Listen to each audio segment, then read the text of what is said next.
Avant tout propos,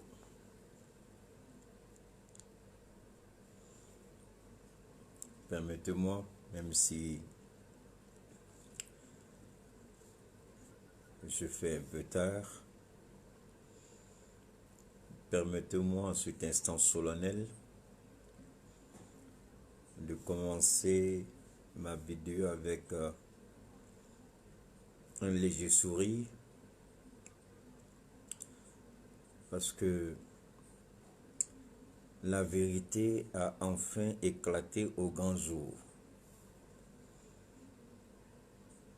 Comment tu vas, Yakou? La vérité a enfin éclaté au grand jour. J'ai suivi l'intervention de Kibafoye sur Guillaume en direct par la magie des réseaux sociaux. On remercie beaucoup ce jeune homme-là qui a eu l'intelligence et la sagesse de créer Facebook. Après, on est rentré. Enfin, je ne sais pas. Les Américains, pour ça seulement, on leur dit merci. Depuis la France, Soro a levé toute ambiguïté sur l'implication directe de l'actuel président dans la prise d'armes contre les institutions républicaines de l'État de Côte d'Ivoire. Je remercie Soulé de Paris qui a tracé la chronologie, mais ce que Soulé de Paris a oublié, lui il a commencé en 99. C'est ce que je dis toujours aux gens, les gens se trompent. Cette affaire n'a pas commencé en 99. Cette affaire a commencé depuis novembre 93, 6 ans auparavant. Ce n'est pas en 99, mais Soulé de Paris, le frapponneur, a retracé avec... c'est vrai que par moment, vous savez, Soulé, c'est Soulé, hein, par moment, c'est vrai, il y a des mais l'essentiel, Soulé a retracé avec preuve à l'appui le cheminement d'Alassane Dramane Ouattara jusqu'à son accession au pouvoir et son implication dans les différentes crises qui ont secoué la Côte d'Ivoire. Bon, j'ai entendu mon frère, mon jeune frère, le Séni Kibafoye, parce que juste après l'intervention de son excellence Kibafoye sur Guillaume, j'ai pris le temps de regarder les réseaux sociaux, j'ai pris le temps d'écouter d'abord tous les proches collaborateurs, les proches conseillers de Kibafoye sur Guillaume, écouter ce qu'ils allaient dire, avoir leur réaction à chaud. Il faut vous dire que je n'ai pas été déçu, j'ai été servi, et très bien servi d'ailleurs. Enfin, on a entendu la vérité. J'avais l'habitude de dire à Niamey pendant que je menais la campagne pour Hamidou Silla, le maire actuel, c'était en 80, comment on appelle ça,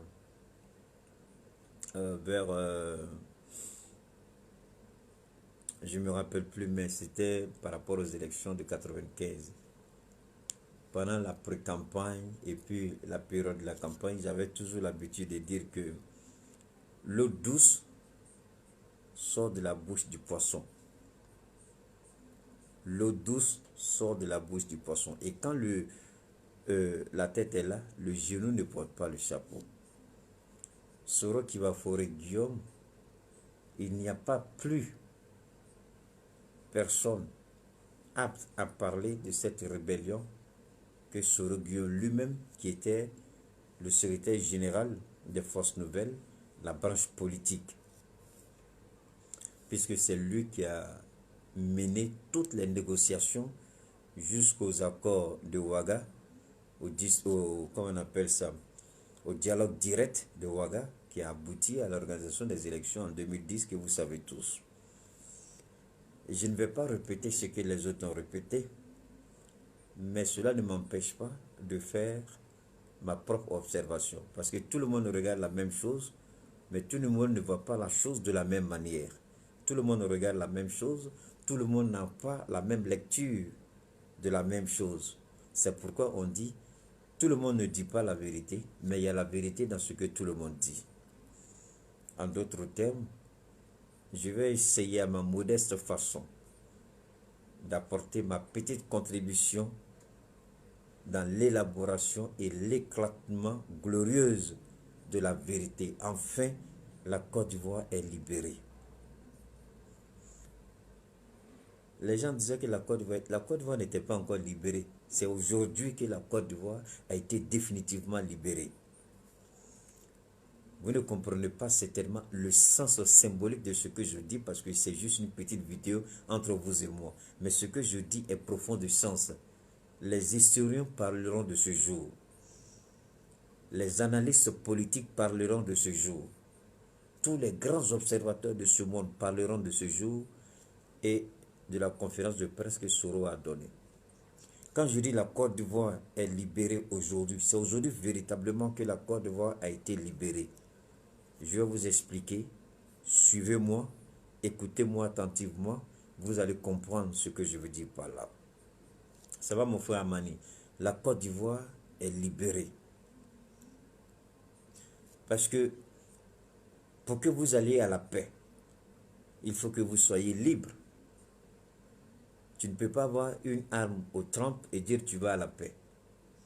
Maintenant que la Côte d'Ivoire est libérée, maintenant que les Ivoiriens savent réellement ce qui s'est passé, maintenant que les Ivoiriens savent qui est réellement le responsable, les Ivoiriens sont maintenant prêts à se pardonner. Les Ivoiriens sont prêts à se parler. Les Ivoiriens sont prêts à tourner la page. Mais cette page ne pouvait pas être tournée si la vérité n'était pas restituée dans son intégralité et selon les faits. On ne parle pas d'une vérité fabriquée, mais d'une vérité factuelle, à partir de faits précis et concrets. En novembre 1999, autant pour moi, en novembre 1993, Oufo était agonisant. Il était allé depuis un certain moment en Suisse pour son traitement. Nous connaissons tous la maladie. Pour respect pour Oufo, je ne dirai pas de quelle maladie il s'agit. Mais après plusieurs mois de traitement, puisque Oufo avait subi une opération et il avait tellement duré en dehors du pays que quand Oufo entrait, le PDC avait organisé une grande mobilisation pour recevoir Oufoué. Il était encore faible. Malgré cette opération-là, Oufoué était toujours faible, physiquement parlant. Mais il gouvernait la Côte d'Ivoire. Ensuite, les pressions ont commencé parce que la France voulait dévaluer le franc CFA. Elle qui a aidé les présidents marionnettes, elle qui a aidé les pilleurs de fonds, elle qui a aidé les voleurs de la République, elle qui a soutenu, elle qui a orchestré le vol de la République, après avoir suffisamment volé, après avoir mis main basse sur les réserves des États africains, la France a décidé, après 30 ans d'indépendance, que nous sommes des mauvais gérants, il faut dévaluer notre monnaie. Oufoué s'est toujours opposé à cette dévaluation, mais nous, on ne savait pas pourquoi. Parce qu'il y avait trop d'éléments qui nous échappaient à l'époque. J'étais très jeune. Alors, Ouattara a été appelé en rescousse au motif qu'il a été directeur général adjoint du Fonds monétaire international, vice-gouverneur et gouverneur de la BCAO. Donc, comme il n'a jamais fait la politique, il avait les mains propres pour mener à bien la transition économique, remettre la Côte d'Ivoire sur les rails, sans pour autant dévaluer la monnaie. Je voudrais d'abord qu'on remarque quelque chose. Ce monsieur n'a jamais respecté sa parole. Je vais venir à Soro Guillaume, ne soyez pas pressés. Tous les engagements qu'il a pris, il n'a jamais respecté. Même avec l'État de Côte d'Ivoire, encore moins les Ivoiriens.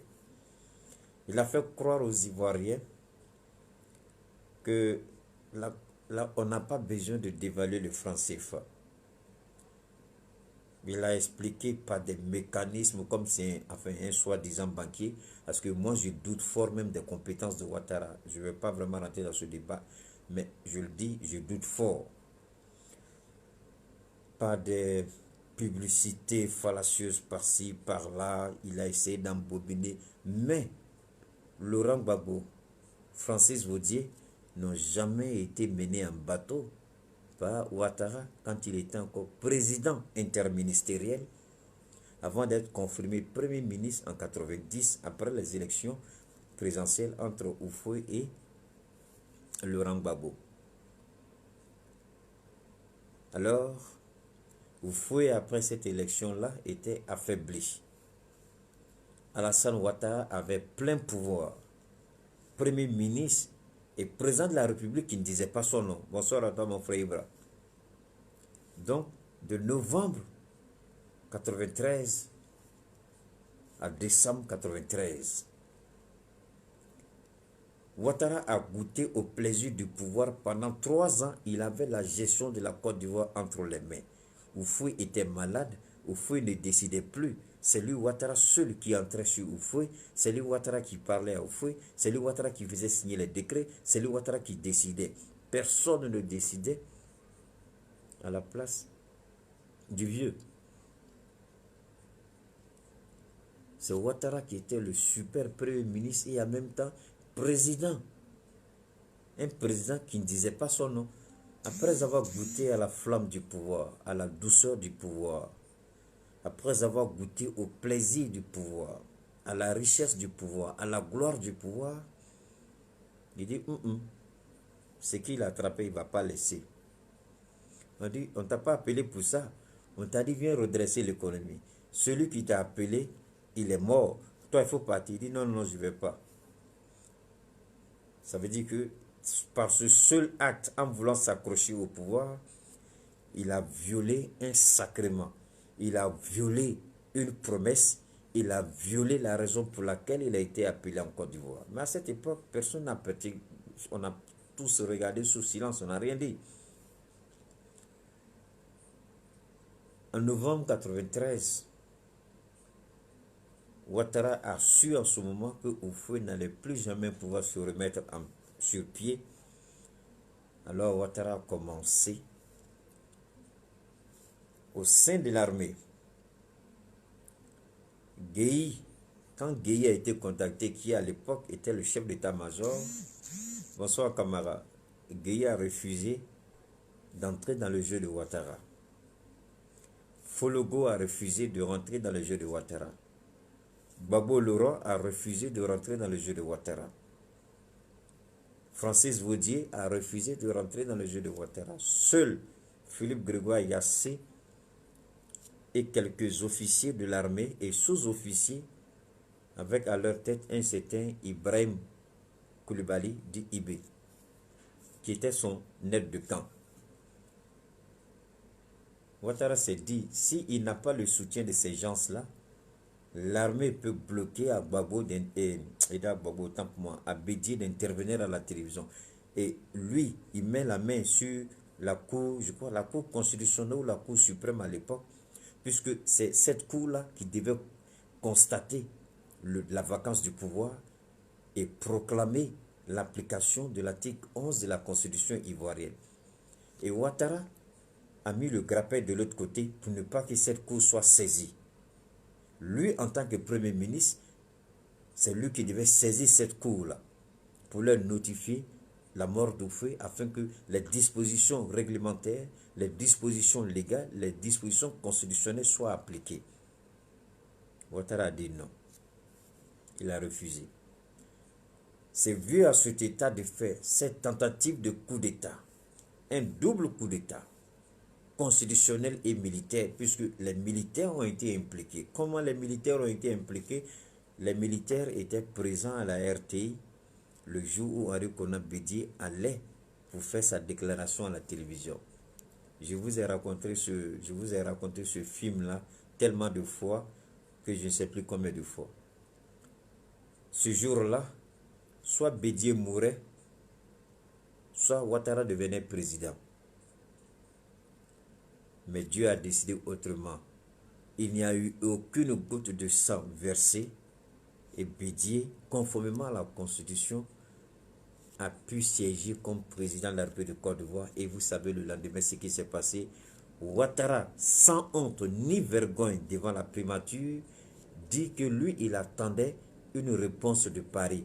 C'était la voie de sortie qu'il avait utilisée. Il dit que lui, il avait saisi Matignon. Non, il avait saisi, je crois, l'Élysée ou Matignon. Et il attendait l'Élysée et il attendait. Mais Ouattara demande à la France de lui donner une interprétation de la constitution ivoirienne si, comme il n'y a pas de juriste en Côte d'Ivoire, s'il n'y a pas d'Ivoirien capable d'interpréter correctement notre constitution. Alors, cela doit vous donner une idée de l'homme. Mais à cette époque-là, comme l'a dit Soro, c'est le gars qui cherchait la go. Donc, il est venu avec sa bouche mielleuse, et avec des paroles mielleuses, il a embobiné tout le monde et on l'a suivi. Ces petites erreurs-là, auxquelles on n'a pas fait attention, c'est ce qui a abouti au 19 septembre 2002 et la crise post-électorale de 3000 morts. En novembre, il a tenté de renverser l'ordre constitutionnel. En novembre, il a tenté de violer la Constitution. En novembre, il s'est opposé à la volonté de celui qui l'a appelé, celui qu'il appelle aujourd'hui mon père, celui qui dit aujourd'hui qu'il est l'héritier. Avant même que celui-là ne meure, il avait déjà commencé la guerre d'héritage. Je ne dirais pas que Bédié n'a rien fait. Si Bédié n'avait pas lutté, si Bédié n'avait pas de rapport, si Bédié n'avait pas son carnet d'adresse, si le PDCI avait lâché Bédié, si Fologo avait lâché Bédié, c'était fini pour Bédié.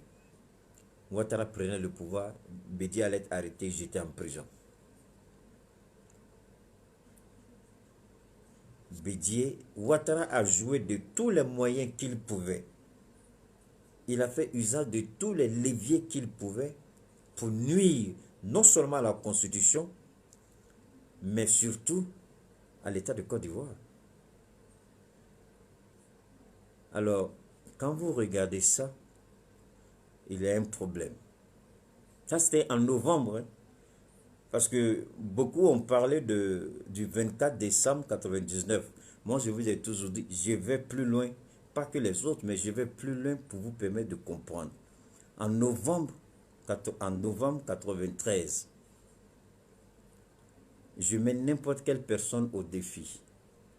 Laurent Donald Fologo a sorti une vidéo, ça est là, c'est disponible. Vous allez sur ma page Facebook, vous allez retrouver. Francis Vaudier a écrit, j'ai ça sur ma page Facebook que j'ai partagé, vous pouvez retrouver. Laurent Gbagbo a parlé, j'ai ça sur ma page Facebook que vous pouvez retourner. Ouattara n'a jamais apporté le moindre démenti. Parce que eux tous ont raconté exactement la même version alors que ce sont des opposants. Gbagbo n'a rien à voir avec Fologo. Fologo n'avait rien à voir avec Francis Vaudier. Encore moins avec Guy Robert. Mais tous ont dit la même chose parce que c'est comme ça que la scène s'est produite. Ouattara, pour sortir de ce guépier-là, pour sortir de cette merde, a dit tout simplement qu'il attendait une réponse de Matignon. Il attendait une réponse de l'Élysée. Il veut mettre un pays en guerre et pendant ce temps, il attend que la France lui dise « tu peux » ou « tu ne peux pas ». Si la France disait cette constitution n'est pas conforme, qu'est-ce que Ouattara allait faire? Parce qu'on n'a jamais posé cette question à Ouattara. Et si la France disait que la constitution n'était pas conforme? Et si la France voulait te faire faveur? Et si la France disait que la constitution telle que rédigée n'est pas applicable? Donc Ouattara allait prendre une décision de la France pour créer le chaos en Côte d'Ivoire. C'est pourquoi je vous ai toujours dit, je ne parle pas parce qu'il faut parler. Je n'ai pas ce temps. Le petit temps que j'ai, je viens pour vous entretenir. Je ne suis pas venu pour m'amuser. Je ne suis pas venu pour faire plaisir à quelqu'un. Le buzz ne m'intéresse pas. Et j'ai toujours dit, moi je ne fais pas mes vidéos pour qu'on me croie. Non. Moi, je fais mes vidéos pour que chacun réfléchisse. Je pousse à la réflexion. Je donne des informations, vous les cherchez, et puis vous avez vos informations.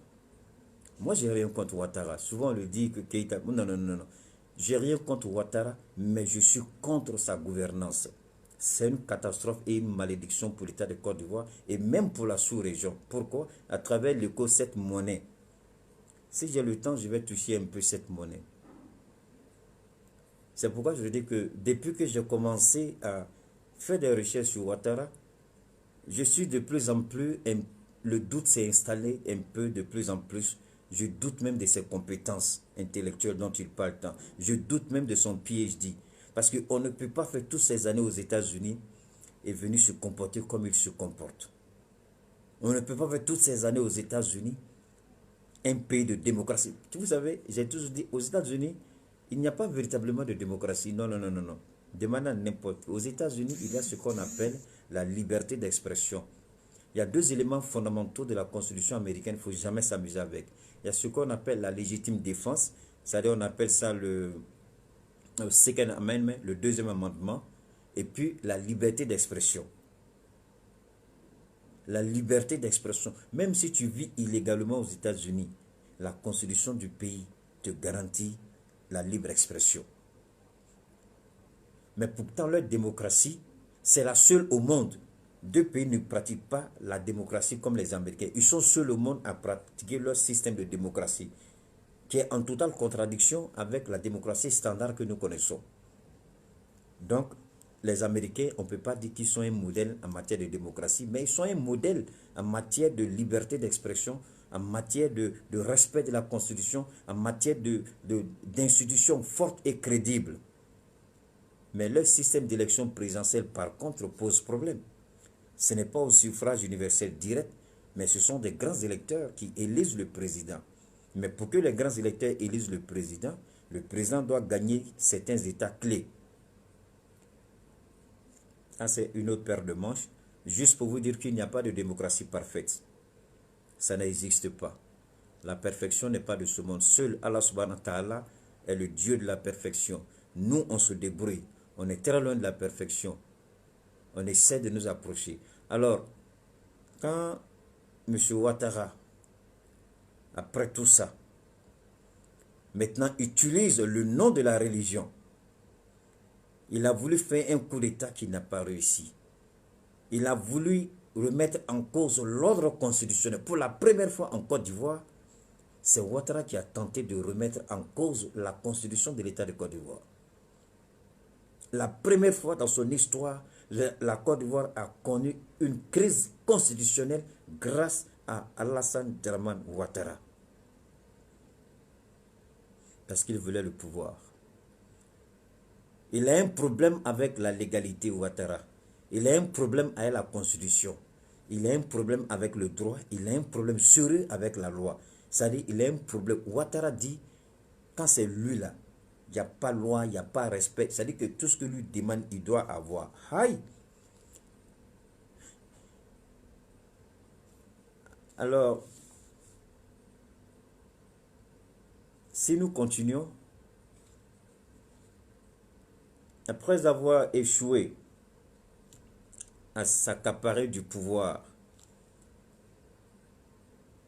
par la ruse, par la malice, avec la complicité de la France, parce que la France savait qu'elle jouait gros. Si la France misait sur le mauvais cheval, les entreprises françaises allaient payer le prix de la trahison de leur président. C'est pourquoi la France s'est gardée de donner une interprétation à la constitution ivoirienne. Il y a des juristes de l'État de Côte d'Ivoire qui sont habilités à le faire. Mais Ouattara a préféré ignorer leur injonction et faire appel à l'Élysée. Ce qui est contraire même. Ce qui est contraire même, si je peux me permettre... ça dit, c'est un acte qui est anti-même patriotique. Ce qui est contraire même à la dignité même d'une nation. Demander à une tierce nation de dire à une autre nation comment elle doit gouverner, comment elle interprète sa constitution, c'est nous ramener à l'âge de pierre, à l'esclavage, à la domination, à la soumission. Ouattara était un envoyé, un commissaire, un sous-préfet de Paris à Abidjan installé à la présidence. Mais toute chose a une fin. Tôt ou tard, ça a une fin. Après avoir échoué, moi je vous donne la chronologie depuis novembre 93. Beaucoup ont parlé aujourd'hui à partir du 24 décembre 99. Moi je remonte plus loin pour vous permettre de bien comprendre ce que Soro Guillaume a dit aujourd'hui. Parce que Soro Guillaume a parlé. Soro Guillaume a fait une révélation de taille. Soro Guillaume a libéré la Côte d'Ivoire. Soro Guillaume a délivré les Ivoiriens. Soro Guillaume a dit ce que tout le monde savait, mais on ne voulait pas prendre cela en compte. Et ça, c'est une réalité aujourd'hui avec laquelle nous devons compter. Alors, après avoir échoué de prendre par la ruse l'État de Côte d'Ivoire, la gestion du pouvoir, maintenant, il y a une seule façon. Il faut travailler la psychologie. Il faut travailler sur l'émotion. Deux éléments fondamentaux sont nécessaires pour le faire. La religion, l'appartenance ethnique. Donc, il a tablé sur la religion et l'appartenance ethnique pour commencer à se présenter comme une victime. Mais ce qu'il a oublié de dire, il n'a jamais dit que j'ai tenté d'abord un coup d'État que j'ai échoué. Voilà pourquoi je me présente à vous comme musulman et comme ressortissant du Nord. Il a toujours oublié, comme une forme d'amnésie, il a oublié de dire aux gens qu'il a tenté de remettre en cause l'ordre constitutionnel qui n'a pas réussi. Raison pour laquelle aujourd'hui il a un déphasage avec les responsables du régime. Il ne l'a jamais dit. Mais il s'est toujours présenté comme celui qui a les mains propres, les mains qui ne sont pas sales. Il n'a rien à se reprocher. Mais j'ai trouvé même que Gbagbo Bédié à l'époque a fait une fleur à Ouattara. Sinon, dès l'instant où Bédié prenait le pouvoir, logiquement, il devait arrêter Alassane Ouattara et l'enfermer. Le juger, le condamner. Pour haute trahison. Bédié ne l'a pas fait. C'était dans le droit de Bédié, puisque la première fois qu'on a tenté de déstabiliser l'État de Côte d'Ivoire, aujourd'hui, il accuse Soro de vouloir déstabiliser la Côte d'Ivoire sans apporter la moindre preuve. Alors que nous avons la preuve. Lui-même, il nous a fourni la preuve en disant devant le monde entier, au lendemain de la déclaration de Bédié, devant la primature, lui-même, il a reconnu qu'il a été mal compris. Il a été, alors lui, il attendait une réponse de l'Élysée. Mais tout le monde savait entre-temps que Philippe Grégoire Yassé, paix à son âme, Philippe Grégoire Yassé était l'homme d'Alassane Dramane Ouattara. Parce que Grégoire Yassé n'a jamais pardonné au fouet. Pourquoi Bédié a été pris comme président de l'Assemblée nationale et non lui? Parce que c'était lui qui était président de l'Assemblée nationale. Oufoué l'a écarté pour des raisons que Oufoué seul sait. On ne peut pas parler de ça ici parce que nous n'étions, aucun d'entre nous n'était témoin. Donc, il a trouvé un allié. Mais il s'est trouvé que l'allié qu'il avait, Philippe Grégoire Yassé, paix à son âme, n'était plus influent à cette époque-là. Il n'avait plus ce poids politique qu'il avait. Donc, il a trouvé un Philippe Grégoire Yassé qui avait un prestige, un nom, mais qui n'était plus influent politiquement par là, qui ne pouvait plus s'imposer au PDC-RDA, parce que l'homme fort et l'homme puissant du PDC-RDA, c'était Laurent Donald-Fologo. Il y avait deux personnes puissantes au sein du parti d'Oufoué après Oufoué. C'était Fologo et Bédié. Fologo était le secrétaire général, Bédié était le président de l'Assemblée nationale. Donc, mais Alassane ne dit pas que j'ai tenté un coup d'État contre les institutions. J'ai voulu déstabiliser l'État de Côte d'Ivoire. Et je n'étais pas d'accord avec Bédié. Je n'étais pas d'accord avec le choix d'Oufoué. Vous savez, quand vous dites la vérité là, vous êtes à moitié pardonné. Voilà pourquoi j'ai dit que la Côte d'Ivoire est libérée aujourd'hui. C'est la première fois que les Ivoiriens pourront respirer. Après ma vidéo, faites un sondage en Côte d'Ivoire. Tous les Ivoiriens sont libérés aujourd'hui. C'est-à-dire c'est comme s'ils avaient un fardeau qu'ils ne savaient pas comment s'en décharger. Aujourd'hui, Soro a pointé du doigt celui pour qui j'ai pris les armes contre les institutions de la République de Côte d'Ivoire. C'est Alassane Dramane Ouattara.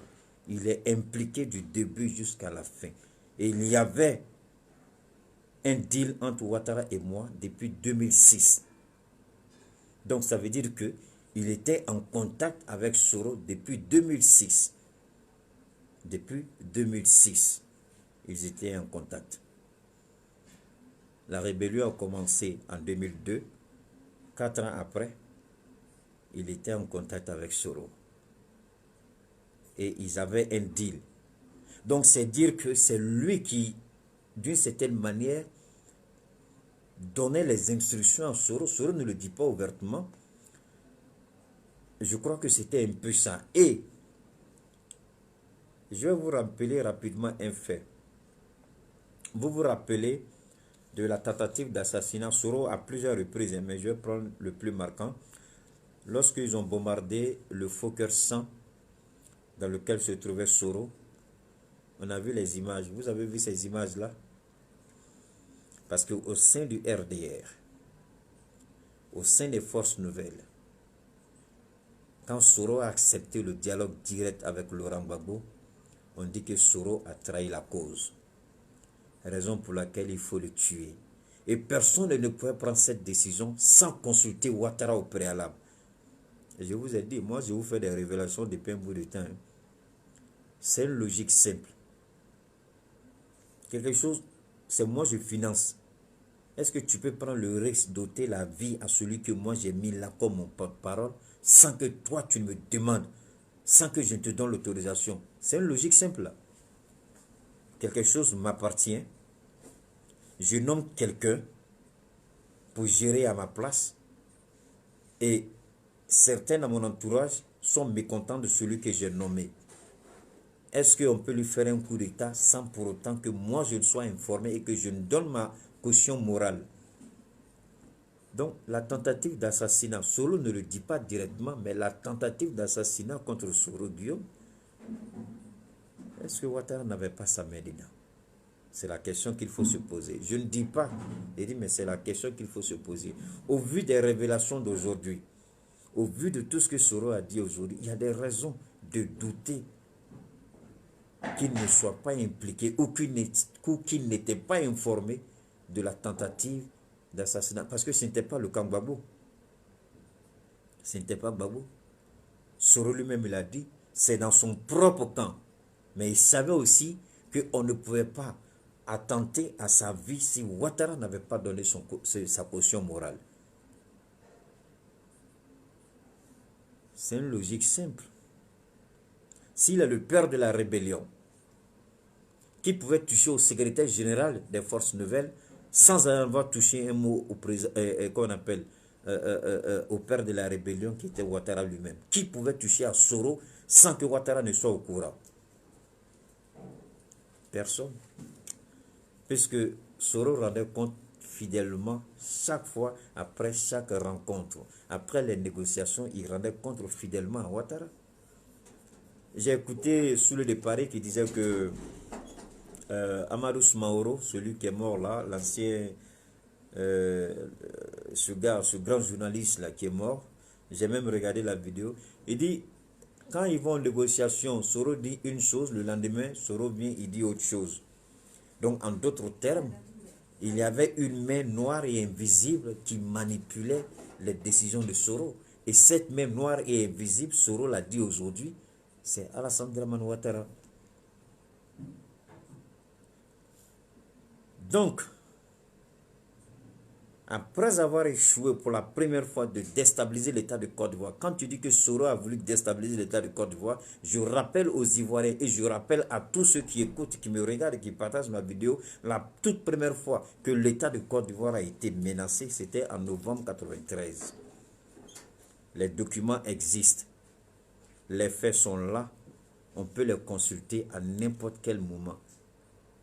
Et c'était lorsque le président actuel, à l'époque Premier ministre, ne voulait pas laisser le pouvoir. Il devait saisir la Cour constitutionnelle, il a refusé de le faire. Alors, si la Cour constitutionnelle n'est pas saisie, elle ne peut pas se prononcer sur la vacance du pouvoir. Entre-temps, il demande à Paris de lui donner une interprétation de notre Constitution.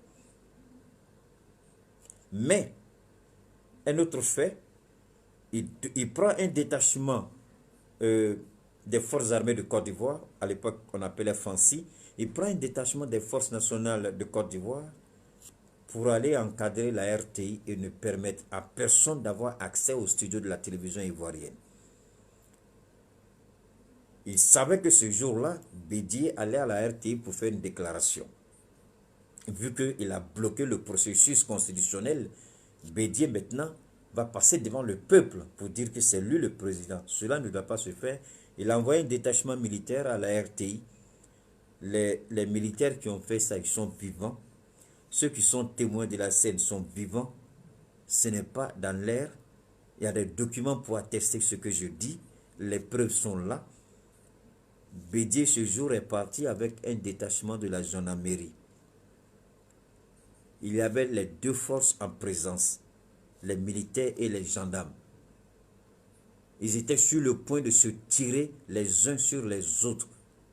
Tout simplement parce que Ouattara ne voulait pas laisser le pouvoir. Et ça, on ne le dit pas suffisamment. On passe au silence. Ce n'est pas parce qu'on est bête que Ouattara ne vienne pas croire qu'il a les mains propres. Tous les problèmes de la Côte d'Ivoire ont une et une seule origine. C'est Alassane Dramane Ouattara. Ce jour-là, on a tous vu Bédié à la télévision. On s'est dit, mais attends, ce gars-là, il vient de se réveiller ou bien il n'a pas dormi toute la nuit. Parce que Bédié lui-même, il était apeuré, effrayé. Mais ce jour-là, je crois que les Français ont joué leur rôle.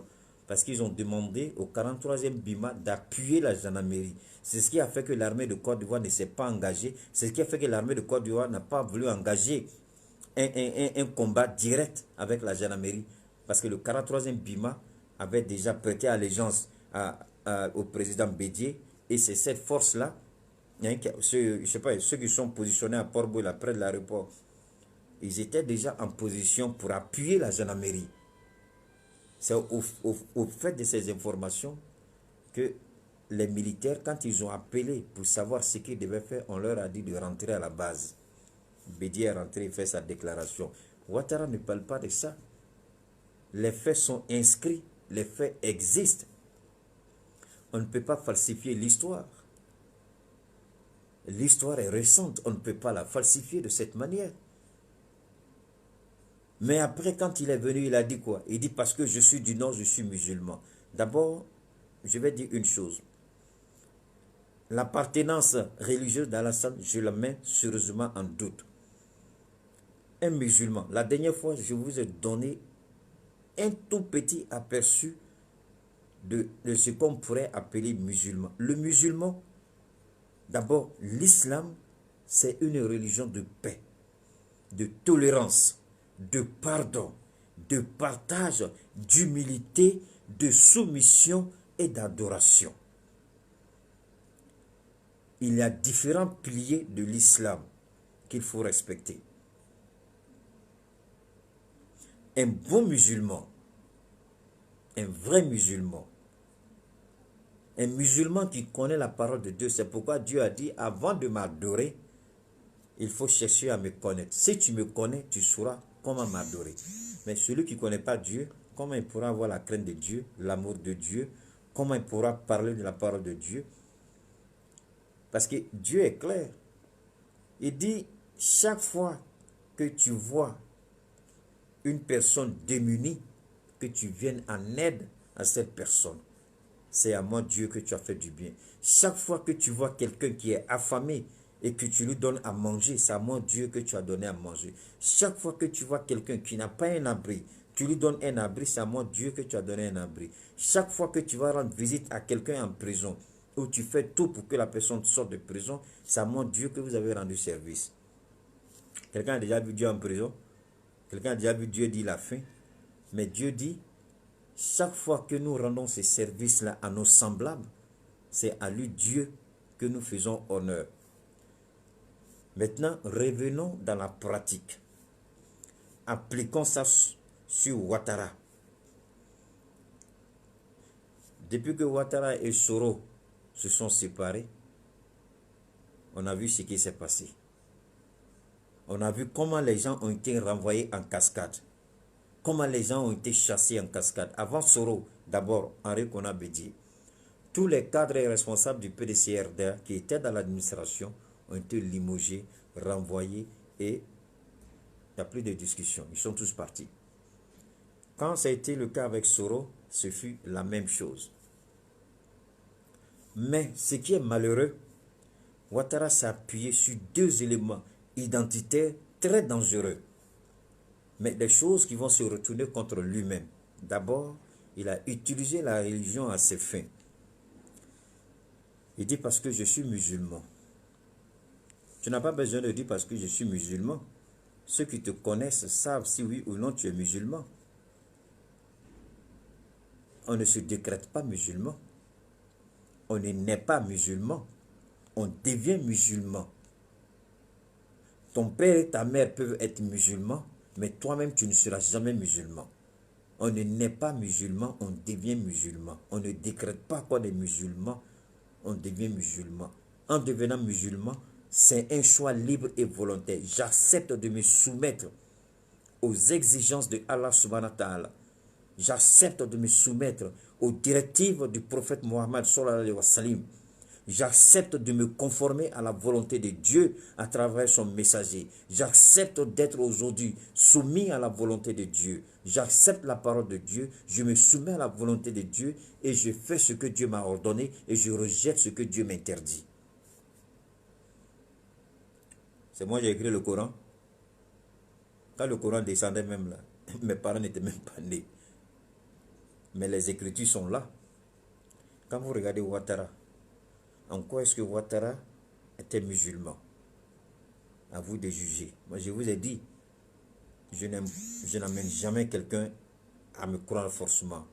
Je donne les trucs, vous-même vous réfléchissez. Regardez le caractère de l'homme, regardez le comportement de l'homme, et puis regardez. On dit, ah non, la politique et la religion, ça ne se mélange pas. Ha! Pourtant, c'est la religion qu'il a appris pour accéder au pouvoir. C'est le nom de la religion qu'il a utilisé pour accéder au pouvoir. Aujourd'hui, on nous dit, politique et religion ne font pas bon ménage. Alors qu'il a utilisé le nom de la religion pour accéder au pouvoir. Je suis musulman. Je suis musulman. Je suis du Nord. Il a créé, et aujourd'hui, la division ethnique de la Côte d'Ivoire vient du fait de Ouattara. Ne soyez pas surpris. Les cas de séjour, c'est lui. Cas de séjour, c'est lui. Donc, quand un candidat, au lieu de s'identifier à la nation ivoirienne, s'identifie à un groupe ethnique, est une menace pour la stabilité et la survie de ce pays. Ouattara ne s'est pas identifié à la Côte d'Ivoire. Ouattara s'est identifié à un groupe ethnique de la région du Nord. Il s'est identifié en tant que musulman dans un pays laïque. Donc, voilà deux éléments qui, logiquement, si la grande majorité des Ivoiriens étaient plus ou moins instruites, voilà deux éléments qui, logiquement, auraient dû disqualifier Ouattara de toute compétition élective ou présidentielle. Parce qu'il a utilisé deux éléments dangereux dans la vie d'une nation. L'ethnicité et la religion. Il a impliqué directement, pas indirectement, il a immiscé directement la religion dans le jeu politique pour influencer, pour manipuler la conscience de ses parents ou de tout musulman. Ensuite, il a utilisé l'ethnie, la région, pour avoir une base électorale. Et aujourd'hui, c'est eux qui insultent les prêtres quand ils veulent marcher. C'est eux qui insultent les religieux qui ne sont pas d'accord avec Ouattara. Soyez juges vous-même. Je vous donne les éléments. Faites vos recherches et vous-même regardez ce que Ouattara vaut à vos yeux. Moi, je n'ai plus rien à dire. Alors, c'est ainsi qu'il a continué. Voyant qu'il n'avait pas gain de cause, il a lié une alliance avec Laurent Gbagbo, le Front républicain. Vous vous en souvenez. En 1995, Laurent Gbagbo a refusé d'aller aux élections parce que la candidature de Ouattara avait été refusée. En 1995, c'est là Ouattara a dit à Bédié, je vais frapper ce régime au moment opportun, il va tomber comme un fruit pourri. Le 24 décembre 1999, le régime de Bédié venait de prendre fin par un coup d'état militaire. Mais fait marquant avant cela, quand Bédié a initié les 12 chantiers d'Afrique, la plupart de toutes les réalisations de Ouattara d'aujourd'hui font partie des 12 chantiers de Bédié. Ça, je vous le dis. Depuis 1995, ça c'est un. Deuxièmement, quand Bédié a initié l'ivoirité, qui est un concept identitaire et culturel et non politique, le journal Torchon, le journal le plus ridicule, le plus nul, le torchon des torchons, le patriote, le journal de la haine et de la division, a trouvé, a du moins utilisé l'ivoirité comme étant un concept politique. Et Ouattara, parce qu'à l'époque, Ouattara a dépensé énormément d'argent pour la communication, pour les bons communicateurs. Les analystes politiques et les communicateurs ont dit voilà une aubaine. Ouattara, nous allons utiliser l'ivoirité comme une arme pour détruire Bédié. C'est ainsi que l'ivoirité a été détournée de son concept originel, c'est-à-dire culturel, pour être transposée sur le terrain politique. Et on a dit c'est fait pour discriminer, pour ségréguer, pour distinguer.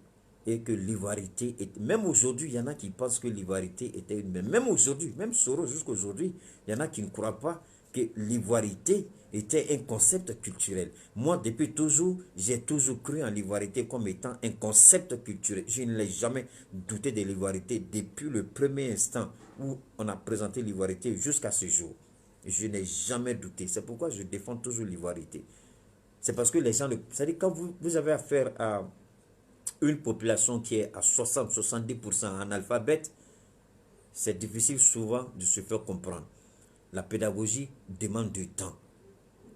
Et Bédié n'a pas compris que la population qu'il avait à gérer était à 60-65% analphabète et qu'il fallait une pédagogie ardue, une pédagogie lente, une pédagogie vraiment insistante et persistante pour que les gens comprennent le concept. C'était un nouveau concept dans un environnement politique tendu.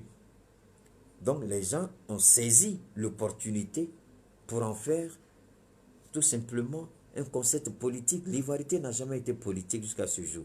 Ça n'a jamais été politique. C'est l'affirmation de l'identité de l'Ivoirien. Un point, c'est tout. C'est l'affirmation de la culture ivoirienne. En dehors de ça, toute autre interprétation est fallacieuse et mensongère. Mais Ouattara a su manipuler le concept sur le terrain politique pour nuire à Bédié. Et ça, sérieusement, éclaboussé l'image de Marc Henri Konan Bédié jusqu'à l'extérieur.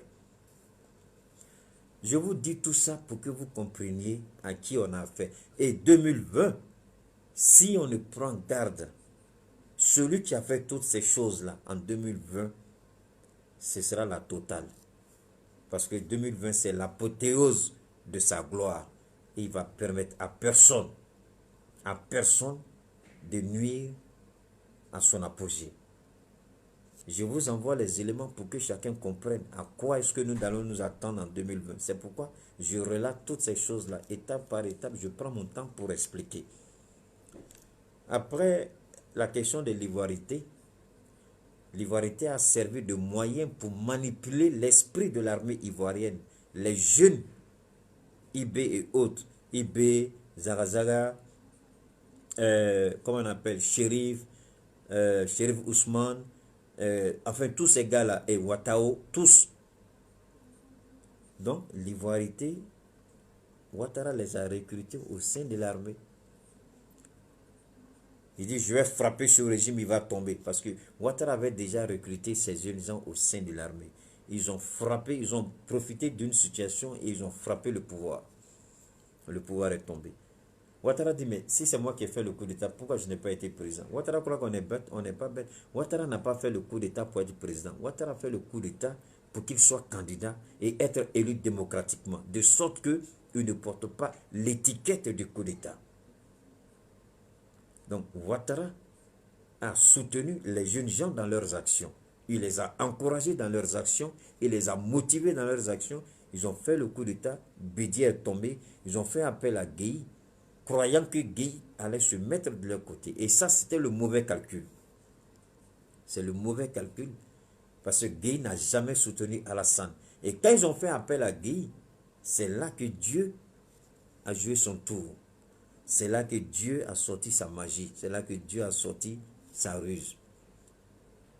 Ça aurait pu être quelqu'un d'autre. Alassane aurait été candidat en 2020, c'est ça? Oui. Non, non, en 2000. Alassane aurait pu être candidat. Mais que s'est-il passé? Ils sont allés chercher Gueye Robert à Kabakouma. Gueye est venu, je suis venu pour balayer la maison. Il est venu pour balayer la maison. Le code électoral qui avait été proposé par le PDC et RDA de Arikona Bédié, Gueye a utilisé ce code électoral-là comme un article de loi et a fait voter une nouvelle constitution. Donc la Côte d'Ivoire est rentrée dans la Deuxième République avec la transition du général Robert Gueye. Et tout le monde a cru que Bédié, dans tous les cas, le PDCI savait que Bédié n'allait pas être retenu, donc le PDCI avait misé sur d'autres candidats, au total 5. Mais comme on pouvait s'y attendre, le général Gueye a fait écarter tous les candidats du PDC-RDA et bien sûr, Alassane Dramane Ouattara a été frappé par, si je peux me permettre, le code électoral de la Constitution. Alors que Ouattara lui-même avait demandé qu'on vote pour la modification de la Constitution. Il se disait qu'il n'était pas concerné. Mais au finish, on a dit que Ouattara était disqualifié. Mais ce qui est dangereux, il n'a pas pris part aux élections. Donc normalement, les litiges électoraux, il ne devait pas y avoir le nom de Alassane Dramane Ouattara. Lorsque Gueye Robert a voulu s'accrocher au pouvoir, Gueye s'est déclaré, Gbagbo s'est déclaré président élu. Gueye ne voulait pas. Il a fallu des tractations pour dire à Gueye, la population est sortie, tu ne peux pas demander à l'armée de tirer sur la population. Gueye, rend le tablier, il faut partir. Gueye a pris son hélico de la présidence, il est parti dans son village. C'est dans ce temps, parce que quand Gueye est parti, il y a eu ce qu'on appelle un vide constitutionnel de quelques heures. Il y a eu un vide constitutionnel. Il n'y avait pas de président de la République, il n'y avait pas de transition, puisque le président de la transition venait de quitter le pouvoir. Donc, il n'y avait pas, à cette période-là, la Côte d'Ivoire, il y avait un vide juridique. C'est par rapport à ce vide juridique que Ouattara a demandé à ses partisans de descendre dans la rue. Et vous savez ce qui s'est passé. Vous avez été témoin des massacres d'innocentes personnes. Des enfants ont été manipulés pour être sacrifiés. Des enfants ont été manipulés pour être liquidés. Des enfants ont été manipulés pour sortir et prendre la rue, conscients et convaincus que l'armée et la gendarmerie allaient traquer ces gens-là. C'est sur Ouattara que nous avons plébiscité à 2 reprises pour lui donner la gouvernance de la Côte d'Ivoire. C'est là que Laurent Gbagbo et l'autre Dogo Bleu, parce qu'à l'époque Dogo Bleu était le chef de la gendarmerie, et c'est Dogo Bleu qui a mené les opérations face à l'armée et face à la population. C'est dans ça que Dogo Bleu et Gbagbo l'a rapproché de lui, et depuis lors ils sont restés ensemble. Je ne parle pas de Seka Seka et autres, pour être bref. Donc en 2000 encore, on trouve la main de Ouattara. Et il a dit, après qu'il a demandé que Gbagbo Laurent reprenne les élections. Gbagbo Laurent dit, ce n'est pas lui qui a organisé les élections, lui ne reprend pas les élections. Est-ce qu'il avait tort? De vous à moi, qui est fou, tu veux pouvoir, vous savez depuis combien d'années Gbagbo a joué la clandestinité? Il a vécu en France, il est venu candidat contre Fouy, il a vécu la galère. Maintenant que Dieu lui ouvre la porte du pouvoir, il doit y renoncer parce qu'il y a un certain Alassane Dramane Ouattara qui veut être forcément président. À cause d'une seule personne, on doit reprendre les élections. Pourquoi? Pourquoi? Comme Gbagbo a refusé, Alassane a ajouté Gbagbo Laurent, Henri Konan Bédié, Laurent Donald-Fologo, Francis Baudier, qui encore, c'est-à-dire, il avait sa liste personnelle de personnes à détruire quand il va prendre le pouvoir parce qu'il était certain que tôt ou tard, il allait prendre le pouvoir. Alors, c'est ainsi, hein, je vous le dis, c'est ainsi qu'il a déclaré en 2000 qu'il ne va pas attendre 5 ans pour être candidat. Il dit, on va mélanger le pays, je vais rendre ce pays ingouvernable. Il a menacé la République de Côte d'Ivoire au temps de Bédié. Je vais frapper le régime, il va tomber. Il y a eu un coup d'État le 24 décembre 1999. Après les élections de 2000, parce qu'il n'a pas été retenu, et Gbagbo a refusé de reprendre les élections, il dit, je vais rendre ce pays ingouvernable. Je vais nyangami ce pays. Et ce qui m'a fait mal, tout le monde a entendu ce qu'il a dit, mais il a renié ses propres propos. Alors que chaque fois que Ouattara parlait, ses propos étaient relayés par le patriote. Chaque propos qu'il a tenu a été relayé par le patriote. Et Ouattara, devant la Côte d'Ivoire, devant le monde, Ouattara remet en cause ce que lui-même, il a dit. Alors, moi, je l'ai regardé à la télévision. J'ai dit, mais attends, où est-ce que je rêve ou je ne rêve pas? Est-ce que ça, c'est la réalité? Comment ce monsieur-là peut être comme ça? Comment il peut mentir devant le monde? On a tous entendu, on a lu dans le Patriote. Lui vient, débat, son dernier débat est Laurent Gbagbo. Devant tout le monde, il dit en bon, il n'a jamais dit ça. Alors qu'il a dit, le numéro du Patriote est là. On peut retrouver, moi je n'ai pas le numéro, mais après si vous voulez, je vous rentrez tout simplement. Vous savez, aujourd'hui, tout est emmagasiné sur Internet. Internet, c'est la plus grande bibliothèque au monde. Sur tous les serveurs aujourd'hui, tout ce que vous cherchez, vous trouvez. Si vous rentrez le Patriote, vous mettez l'année 2000, vous mettez Alassane Ouattara, vous allez trouver. Il y a une technique de recherche. Ce sont les mots-clés. Quand vous mettez les mots-clés là, tout vient en même temps. Il faut savoir tout simplement composer les mots-clés pour avoir ce que vous voulez rapidement. Mais alors, Ouattara dit non, il n'a rien à voir dedans. Mais entre-temps, il a dit que je ne vais pas attendre 2005 pour être candidat. Et la suite logique, la conséquence, le 19 septembre 2002, tentative de coup d'État une troisième fois, parce que les gens croient que Ouattara a fait 2 coups d'État. C'est 3 coups d'État que Ouattara a fait en Côte d'Ivoire. 2 ont échoué, un coup d'État a réussi. La première tentative de coup d'État, c'était en novembre 1993.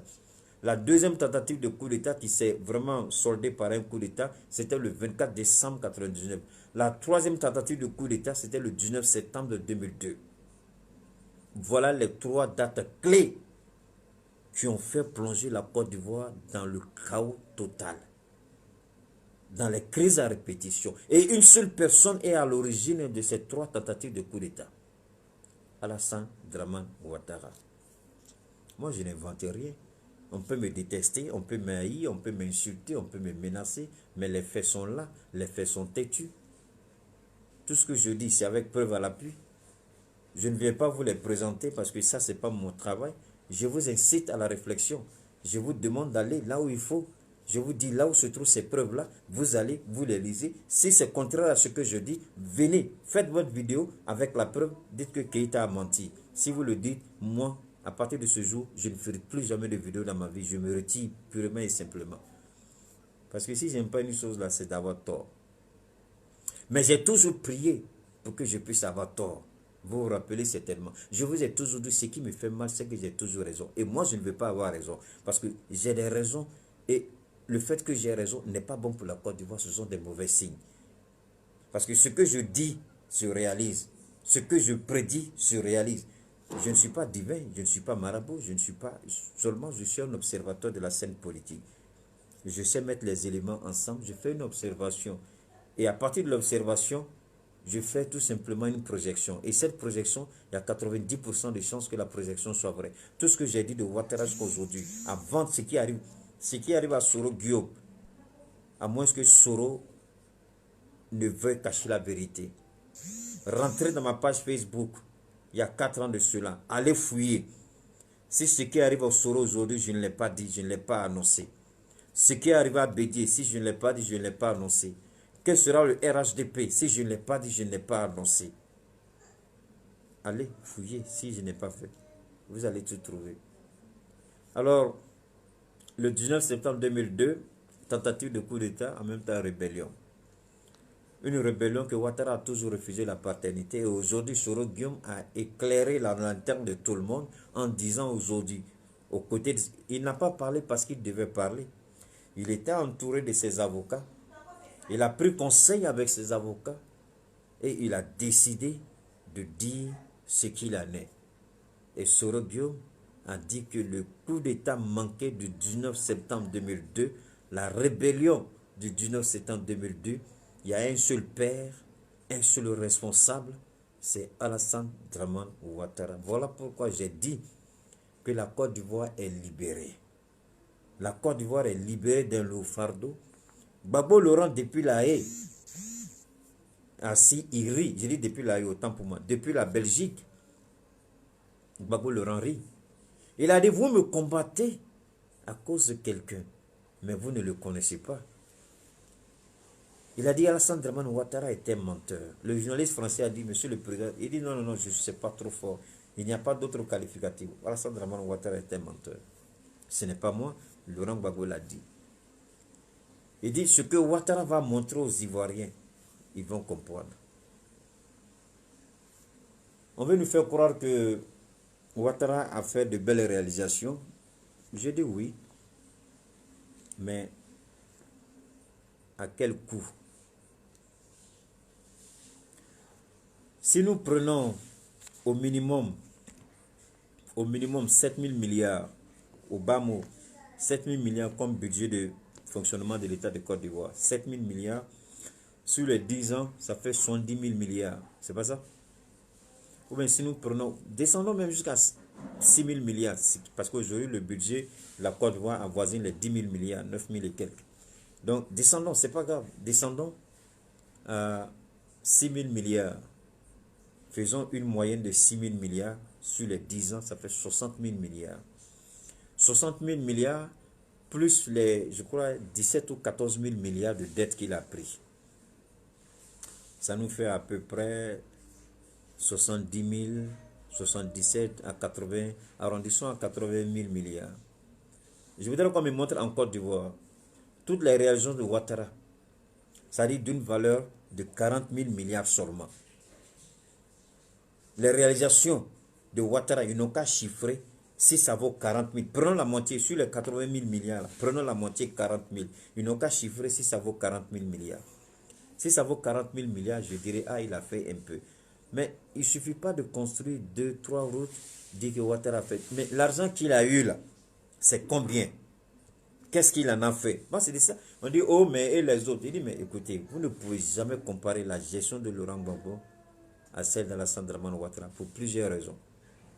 Gbagbo Laurent a gouverné un pays en guerre, un pays coupé en deux, un pays en crise, sans aide extérieure. La Côte d'Ivoire vivait des ressources propres à l'État. Et ça, c'est un. Deuxièmement, Gbagbo Laurent avait inscrit l'État de Côte d'Ivoire avec l'aide de Charles Konan Banny, Charles Dibi, Soro Guillaume, inscrit la Côte d'Ivoire au programme PPTE pour alléger le fardeau de la dette ivoirienne, puisque la Côte d'Ivoire était surendettée. La Côte d'Ivoire ne pouvait plus avoir de crédit. On refusait de faire des prêts à la Côte d'Ivoire parce que la Côte d'Ivoire était surendettée. Et la seule façon d'alléger la dette de la Côte d'Ivoire, Laurent Gbagbo a décidé d'inscrire la Côte d'Ivoire au programme PPTE, pays pauvres très endettés. Ce qui a été fait et ça a été bénéfique. Mais il y avait tellement de conditionnalités, ils ont travaillé pendant plus de 5 ans pour remplir toutes ces conditionnalités jusqu'au moment des élections. C'est après que la certification est sortie pour dire que la Côte d'Ivoire est passée. Après un dur travail, un dur labeur, c'est Ouattara qui profite du dur labeur de Laurent Gbagbo. C'est pourquoi les gens font des comparaisons malhonnêtes. Oh, on était là, Gbagbo n'a rien fait. Gbagbo n'a rien fait. C'est pas vous qui avez pris les armes contre Laurent Gbagbo, il n'a rien fait. Il n'a rien fait, tu as pris les armes contre lui, tu dis il n'a rien fait. Qu'est-ce que tu voulais qu'il fasse?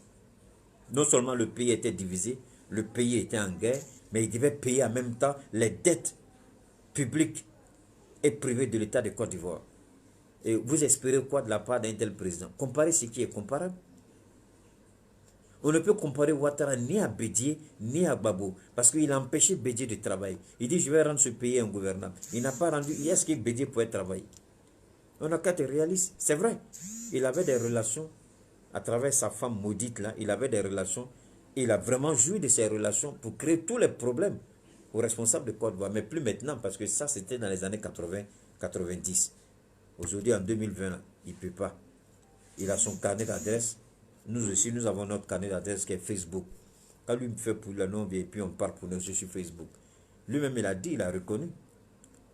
Il dit que le gouvernement dépense des millions dans les différents services de communication et les gens n'arrivent pas à égaler les activistes ivoiriens sur les réseaux sociaux.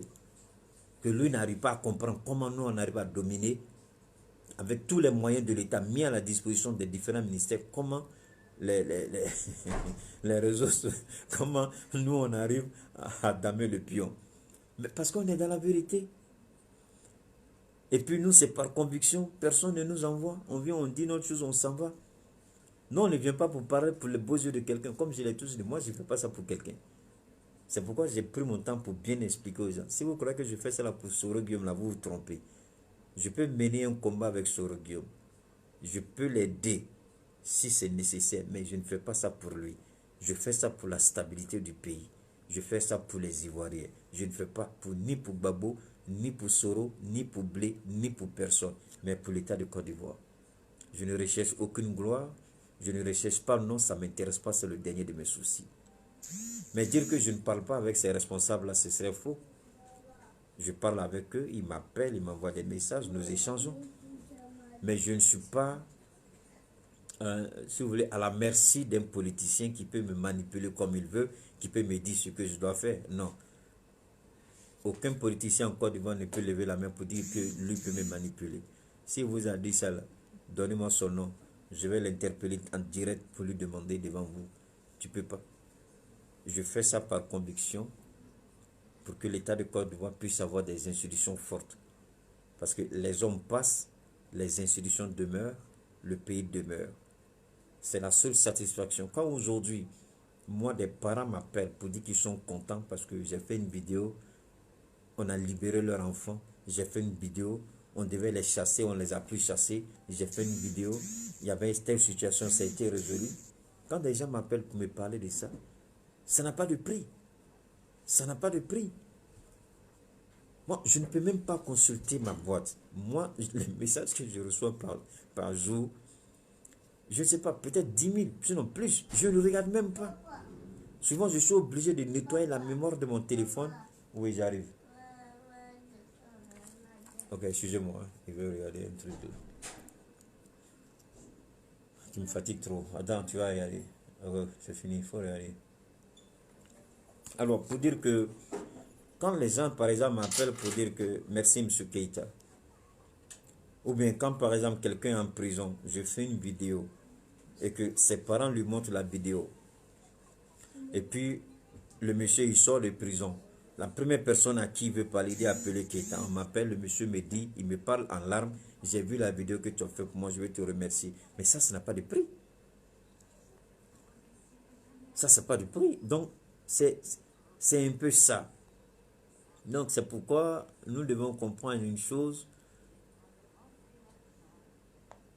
Nous aidons beaucoup les gens à travers nos vidéos.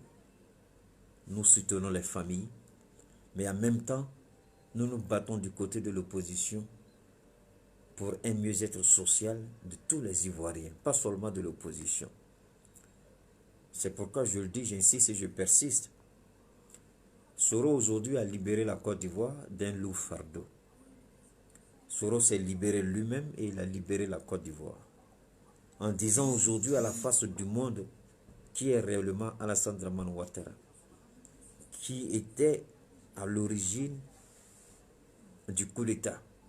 Il n'a pas voulu remonter en décembre 1999, il s'est juste limité au 19 septembre 2002. Mais nous nous remontons jusqu'en novembre 1993 pour parler de l'homme Ouattara. Ouattara aujourd'hui est une menace pour la Côte d'Ivoire, une menace pour la sous-région. Quand on a atteint un certain âge de maturité, on doit savoir se retirer du pouvoir avec tous les honneurs.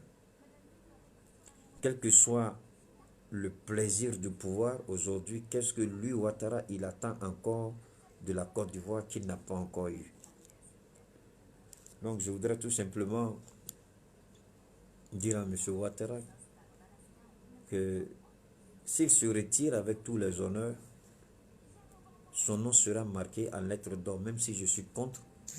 Mais les Ivoiriens seront reconnaissants parce qu'il a épargné la Côte d'Ivoire d'une nouvelle crise.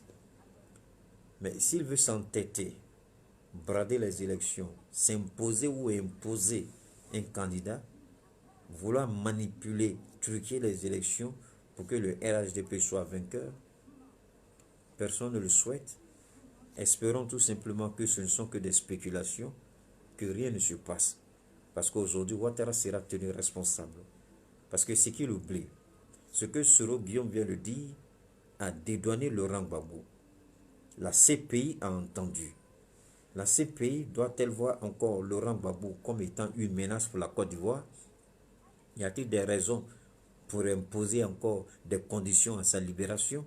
Après les propos de Soro Guillaume, je crois que Laurent Gbagbo, même si Soro a été pour quelque chose, aujourd'hui, il vient de poser un acte fort, un geste fort, qui va certainement et probablement servir la cause de Laurent Gbagbo, parce que Gbagbo n'est pas ce criminel.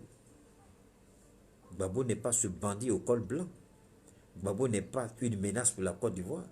Gbagbo n'est pas une menace pour la stabilité de la Côte d'Ivoire. Gbagbo mérite de rentrer dans son pays.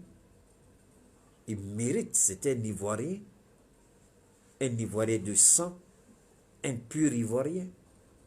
Comment Ouattara peut-il empêcher de véritables Ivoiriens, lui dont la nationalité est mise en cause, il empêche de véritables Ivoiriens à entrer dans leur pays. Mais qu'est-ce qu'il espère de la Côte d'Ivoire? Que les Ivoiriens vont croiser les bras, le regarder et l'applaudir?